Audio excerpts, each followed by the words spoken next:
സാമ്പത്തിക പാക്കേജുകൾ പ്രഖ്യാപിച്ച് ഇടുക്കി ജില്ലയിലെ ജനങ്ങളെ തുടർച്ചയായി കബളിപ്പിച്ച സംസ്ഥാന സർക്കാർ തെറ്റ് സംബന്ധിച്ച് മാപ്പ് പറയാൻ തയ്യാറാകണമെന്ന് ബിജെപി ഇടുക്കി സൗത്ത് ജില്ലാ പ്രസിഡന്റ് വി.സി. വർഗീസ്.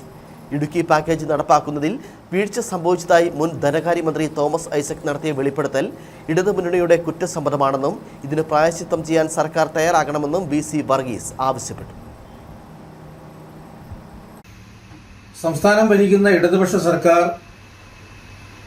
ഇടുക്കി ജില്ലയിലെ ജനങ്ങൾക്ക് ആയിരക്കണക്കിന് കോടിയുടെ പാക്കേജുകൾ പ്രഖ്യാപിച്ചുകൊണ്ട് സ്ഥിരമായിട്ട് തട്ടിപ്പ് നടത്തുന്ന ഒരു സാഹചര്യം നാം കണ്ടു കഴിഞ്ഞു.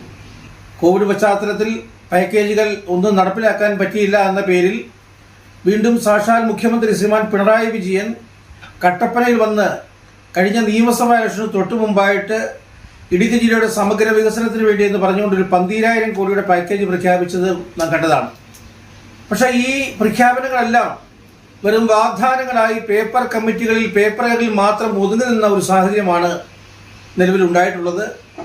അത് തുറന്നു സമ്മതിക്കുകയാണ് കഴിഞ്ഞ ദിവസം ശ്രീമാൻ തോമസ് ഐസക് മുൻ ധനകാര്യമന്ത്രി ചെയ്തത്. അദ്ദേഹം പറഞ്ഞത് ഇടുക്കി ജില്ലയ്ക്ക് വേണ്ടി പ്രഖ്യാപിച്ച പാക്കേജുകൾ ഒന്നും തന്നെ നടപ്പിലാക്കാൻ കഴിഞ്ഞിട്ടില്ല, കാര്യക്ഷമമായിട്ട് ഒരു കാര്യവും അക്കാര്യത്തിൽ ചെയ്യാൻ പറ്റിയിട്ടില്ല എന്ന് അദ്ദേഹം തന്നെ തുറന്നു സമ്മതിക്കുകയാണ്.